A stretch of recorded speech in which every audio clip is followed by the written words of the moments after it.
As you know, I'm a financial wellness coach. So I end up dealing with people that are, in most cases, in dire straits. Okay, they're at their wits' end. Some of them are going to lose their home. Some of them are going to lose it all. So I thought I would talk about something that is the root of it all, and that's being intentional with your spending. Okay, so question for you: how many of you still get bank statements? How many of you get credit card statements? How many of you look at those statements? How many of you look at those statements and go, what did I buy? Those of you that did not put up your hand, you probably lie about other things too. So being intentional with your spending is not being cheap, it is being thoughtful. So I wanted to share some interesting studies, statistics and studies that were done. So I mentioned earlier, number one cause of divorce, money. 92% of people lose sleep over finance, over money. 72% of Canadians and about 74% of Americans, within 2 percentage points-ish, are living paycheck to paycheck. 34% of those people, if they were to miss a paycheck, would go bad on a credit card or a loan or their mortgage or their rent. And one of the most unnerving studies, 18%, give or take, of the cars driving on the road right now do not have insurance. Think about that for just a minute. And now, why? Why? Can't support it. Budgets are too tight. I don't make enough money. And that becomes troublesome, right? Because they're put in a position where they can either buy groceries or put insurance on the car. So how do we do that? Well, being intentional with your spending, what it allows them to do is to assign a value or a job for every dollar they make.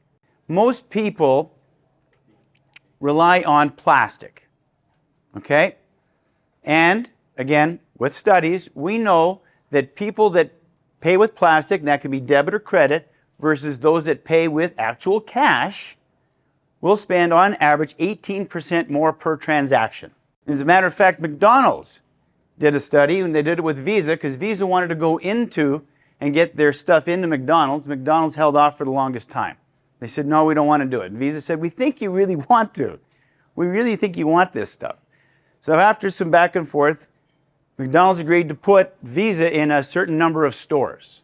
The experiment didn't last very long because it went into every store, because on average, people were spending 45 to 48% more because they could tap. They could put it on Visa. Right? You got $5 to go in for a hamburger and a pop.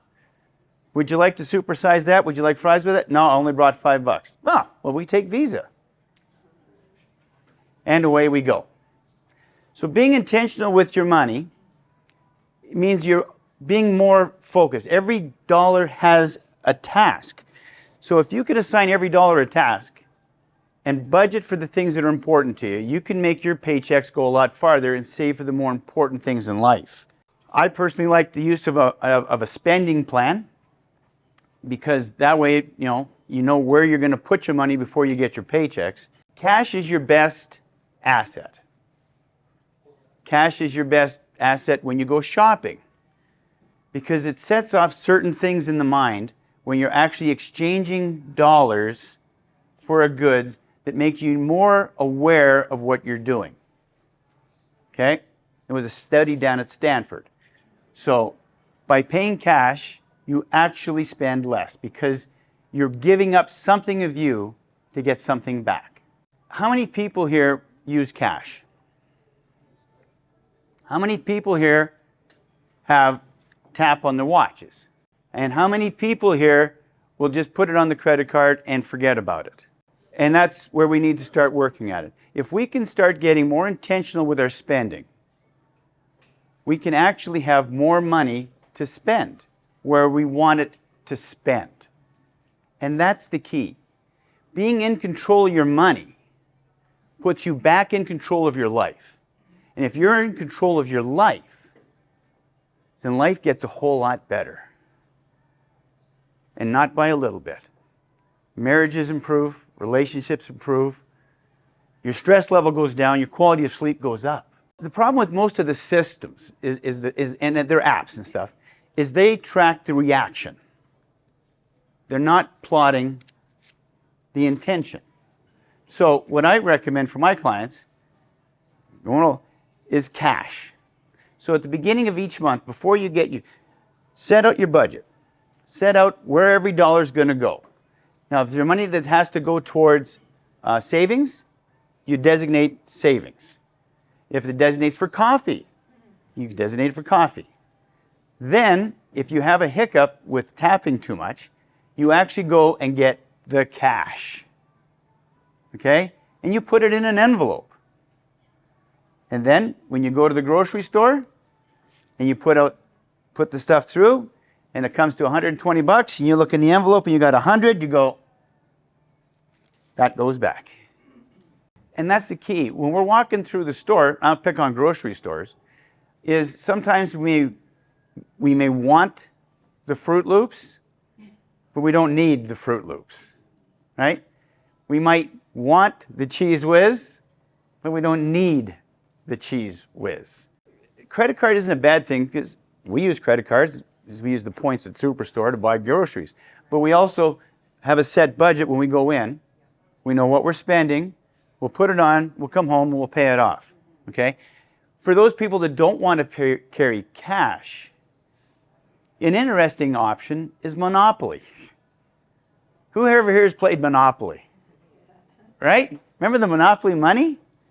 So I've actually had clients where I said, go get the Monopoly game, take the money out, and put that in your envelope if you really want to use your credit card or your debit. And they go, why is that? I said, so follow me with this. So you go up to the counter and you're going to order it. You pull out your envelope, you pull out your Monopoly money, and you got $7. Well, that coffee's $8. Better pick a different coffee. Better pick a different coffee shop. Or change what you're going to drink, right? But the Monopoly money, again, it's the mental connection that you're actually surrendering money. When you take that money out and you take it out of the envelope, you can now tap and you know how much you have left for your budget. Again, it's all about being intentional, not reactionary. If we can start off the month with a plan and walk through the month and stay on target, at the end of the month, you're going to see we did it. We made it. And then you go into the next month and you do it again. And after 90 days, it becomes a habit. What happens with a habit once you get used to it? It becomes part of you. And once it's part of you, you're set for life. My name is Wes, and that's why I help breathe life into finance.